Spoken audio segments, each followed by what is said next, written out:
السلام عليكم ورحمة الله وبركاته، ازيكم حبايبي؟ عاملين ايه؟ يا رب تكونوا بألف خير يا رب.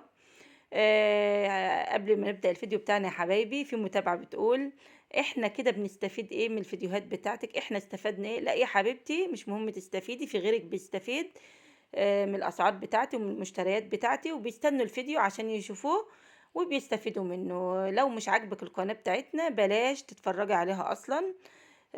دلوقتي هنبدأ الفيديو بتاعنا يا حبايب قلبي، وأول حاجة بنبتدي بيها هي الطماطم. سعر الطماطم وصل 15 جنيه، وفي ناس والله بتقول وصل 20.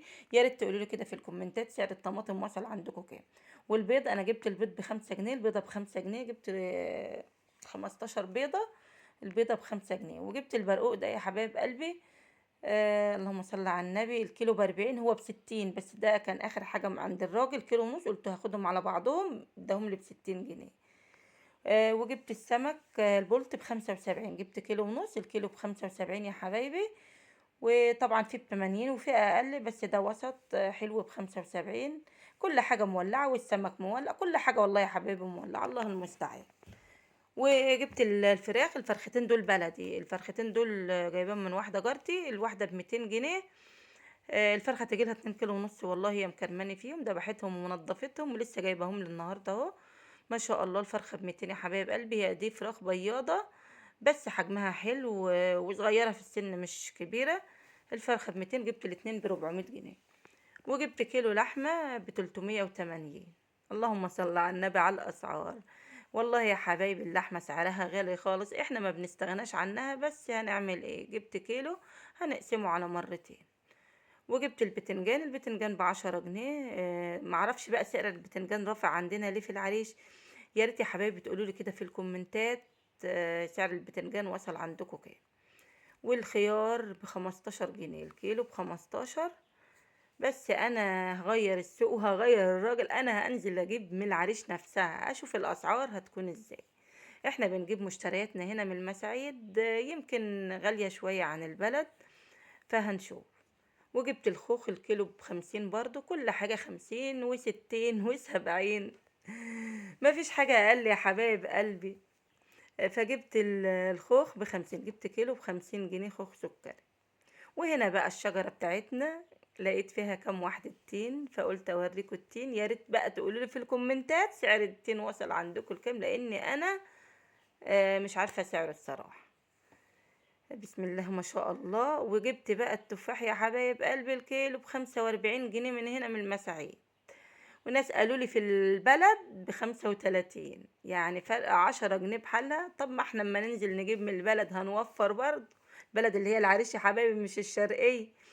جبت 2 كيلو ب90 جنيه. والبطيخة الجميلة بتاعتنا دي، الكيلو ب8 يا حبايب قلبي. البطيخة دي حوالي 6 كيلو ب48، هي حقيقة ب50 جنيه. اللهم صل على النبي.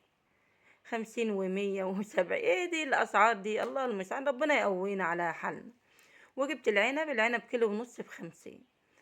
برضه بيقولولي في البلد ب30. بس حلو يعني، معقول. يا ريت تقولوا لي برضو العنب عندكم بكام. احنا عايشين في العريش يا حبايبي، الحاجات فيها الله اعلم هي غالية ولا فكرنا سياح ولا ايه بالظبط. والبطاطس الكيلو ب25، جبت 2 كيلو ب50 جنيه، بس بطاطس حلوة زي ما انتوا شايفين اهي، ما شاء الله عليها. البطاطس ب25. برضو في بطاطس تانية ب20، بس مش بطاطس تحمير. البطاطس دي يا حبايب قلبي بطاطس تحمير. يا ريت يا حبايب قلبي كده تردوا على حبيبتي اللي بتقولي احنا مش بنستفيد. لا والله يا حبايبي، انتوا اكيد بتستفيدوا، لو مش هتستفيدوا مش هتستنوني. وطبعا الجبنة دي ب20، واللبن ب20 الكيس، ودي برضو العلبة ب20، كل بقى ب20. اللهم صل على النبي. انا احتجت الحاجات دي جبتها يا حبايب قلبي زي ما انتوا شايفين. والتونة ب70 جنيه، علبة التونة ب70 جنيه. الله المستعان، الله المستعان، ربنا يقوي الناس على حالها. والله يا حبايبي العيشة بقت صعبة وبقت الأسعار نار، بس هنعمل ايه؟ لو وصلتوا معايا لحد هنا بقى حطوا اللايك وكومنت حلو كده زيكم، وفرحوني وادعموني باللايك والاشتراك. وبالله عليكم تردوا على صاحبتي اللي بتقول احنا استفدنا ايه من الفيديوهات بتاعتك. وبكده خلصت معاكم الفيديو يا حبايب قلبي، واستودعكم الله الذي لا تضيع ودائعه، والسلام عليكم ورحمة الله وبركاته.